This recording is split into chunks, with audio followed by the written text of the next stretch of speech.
Happy Friday, everybody. I believe this is called Maundy Friday in the Catholic faith. I used to be Catholic. Then we moved to North Carolina. We all became Baptist. Much more fun than being a Catholic, not to get into the whole religion thing.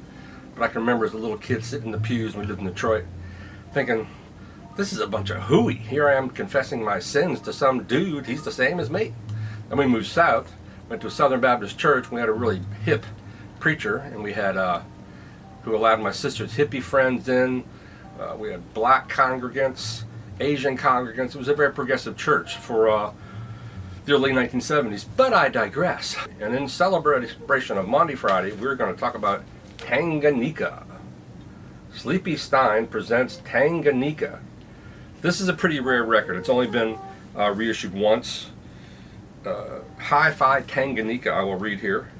Modern African American jazz, Afro-American jazz. So they got that right. Featuring Buddy Collette, Chico Hamilton, Jimmy Hall, Curtis Counts, John Anderson, and Gerald Wiggins.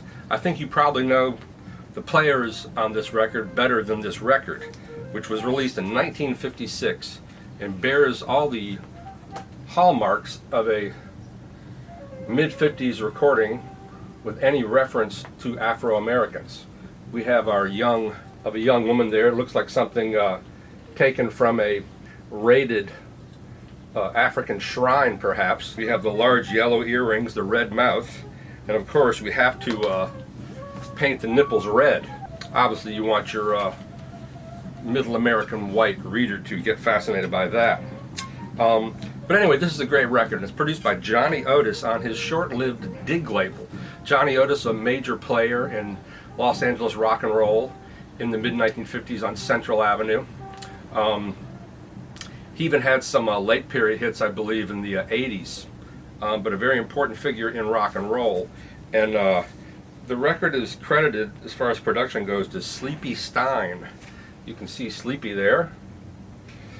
And with all that aside, this is a really great record. It's classified as cool jazz, but somehow I don't think it's a cool jazz record. It's almost written as a chamber, as a suite. You could say it's chamber jazz, I suppose, because all the from one song to the next, it's a very logical progression, and there are some really tremendous solos on here. To give you an idea of what else was happening in 1956, which was a pivotal year for jazz, in that same year, Kenny Burrell's All Night Long, Miles' Around About Midnight, Peggy Lee's Black Coffee, which was just reissued really beautifully, Mingus Pithecanthropus Erectus, Modern Jazz Quartet's Fontessa, Max Roach Plus 4, and 3 Sonny Rollins albums came out in 56. Granted, some of those might be compilations. Well, these two aren't. Tenor Madison Saxophone Colossus and Work Time. Also, Horace Silver's 6 Pieces of Silver. It's interesting to see that that's just like, I just did a wiki on 1956, that year in jazz.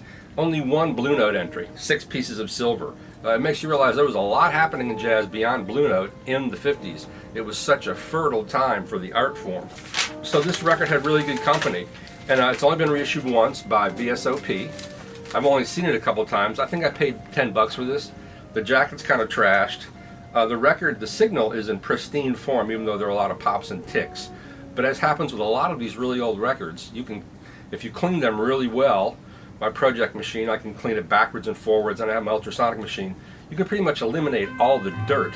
And in many cases, even when there are ticks and pops, the music is really clean. And I asked Fred Cohen why that was, and his explanation was that the actual grooves are spaced wider apart.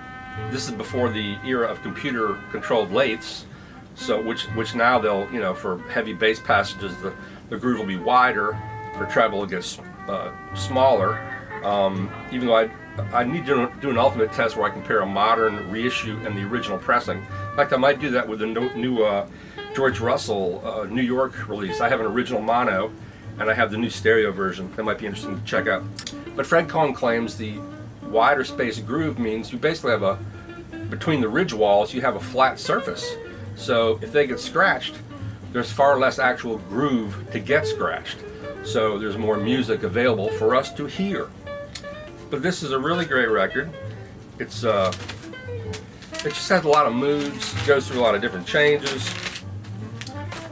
Buddy Collette on reeds. I made some notes here about it I thought were mildly interesting. Starts out with Green Dream by Buddy Collette. which starts out as a ballad, then goes kind of Afro-Cuban. There are different parts of this record that are more Afro-Cuban, but to my way of thinking, they sound more like a Les Baxter record, because they are thinking this record, maybe we can get, young couples buying a house out in the valley to buy this record as background music. Even though there's a lot more going on in this thing, there are these moody pieces that remind me of Les Baxter.